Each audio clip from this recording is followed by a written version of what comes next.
And so it's such great insights. One of the other things that you said too was the people, right? The people, like once you get once you get the right people, that's Mhm. huge. One of the things that we're starting to experience at our company is, we've always been blessed because we provide a really good job experience and pay well with like people in their individual roles.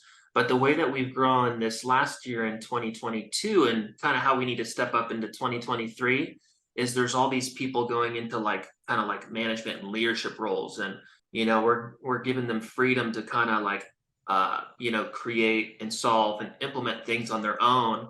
And seeing that in action is starting to get me even like more excited about business as like leaders, multiple leaders within one department, like working together to do things that typically would take my brain and take my work to kind of make it happen. And it's freaking awesome, right? So the people are, the foundation for sure. Yeah, you might have come across the book Traction and this EOS and this entrepreneurial operating system. Yep. We're But reading that one right now. Yep. yeah, so we're kind of just teetering and starting to implement some things with the accountability chart. So having every single person in the organization have their role and kind of what they're responsible for. Because as a CEO, as the owner, you want to be in charge of everything, you want to do everything, but really there's certain things that you should be focusing your time on. And that's taking a lot of time to learn and understand that, I probably shouldn't be in social media doing the posts, or, I shouldn't Yeah. be doing certain things in the business, and trusting other people to do it. And that's the single reason why most people, the entrepreneurial myth, the e-myth, where it says like the plumber who runs a plumbing company, but he's the plumber, or the baker who owns the bakery, but he's the Yeah. baker. There's only Yep. so many hours in the day. And so really trusting other people to do your job at a high level or to help you raise up the company. I mean, you got to just trust. Yeah. Yeah, that's the big piece is like think more long term. Don't try to keep every penny, right? Reinvest back into the company because if you don't, you're just going to end up hating your entrepreneurial life, right?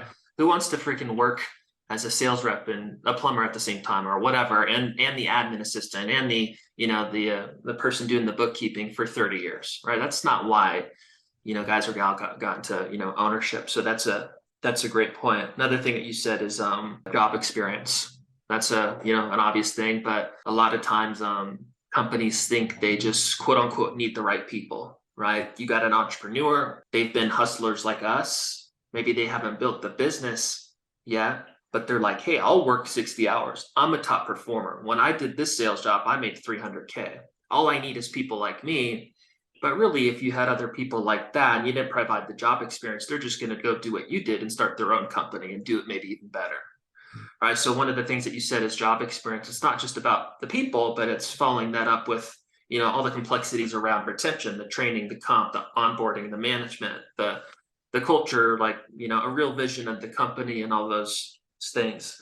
One thing I'm not really familiar with, which makes a lot of sense in your type of business, is managing and leveraging the like vendors and rebates and working through pricing in different markets. That has to be pretty complex. Like every market's a little bit different, I imagine. Or at least I know in some industries it is.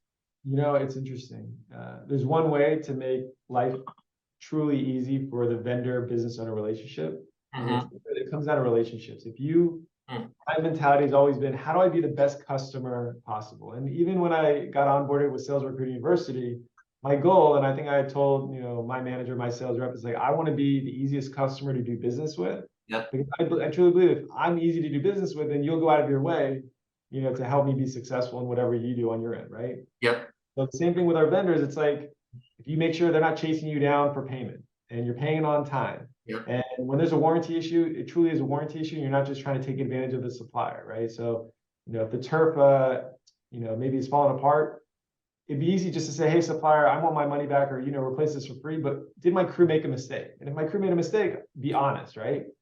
And so there's a million ways that you can try to take advantage of your vendor, take advantage of people who, service your company. But if you try to make ease of doing business or business easy for them, you'll have a relationship for life, and they'll go out of their way to help you be more profitable. Yeah. They'll send you on big commercial bids, because all these suppliers, these vendors, they get the first year on a big job that's coming up or a big project that's coming up. And Mm. so if you're a great client, they're going to share that information with you, and that's invaluable as a growing business. Yeah. Again, it goes back to relationships are everything, and being fully transparent. And so we're very transparent with our sales teams in terms of, making sure they understand how they're getting paid, because that's the biggest complaint in most businesses. Is crews and salespeople, they feel like they're working, but where's the money? But to try to educate them on their financial KPIs and help them understand week to week where the money's coming from and how it's flowing. And then of course, paying people on time. So pay your bills on time, pay your people on time.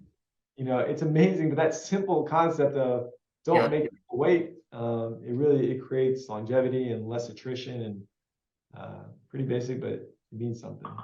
Yeah. Yeah. Great tips on the vendors. And when you started with your story and you got your buddies to go in the field with you, and then maybe the following summer, whatever it was, you recruited like 80 interns. Obviously you're really amazing with people, which is something I admire, and it's something I want to get better at. I'm really introvert, so I'm kind of in my own little bubble.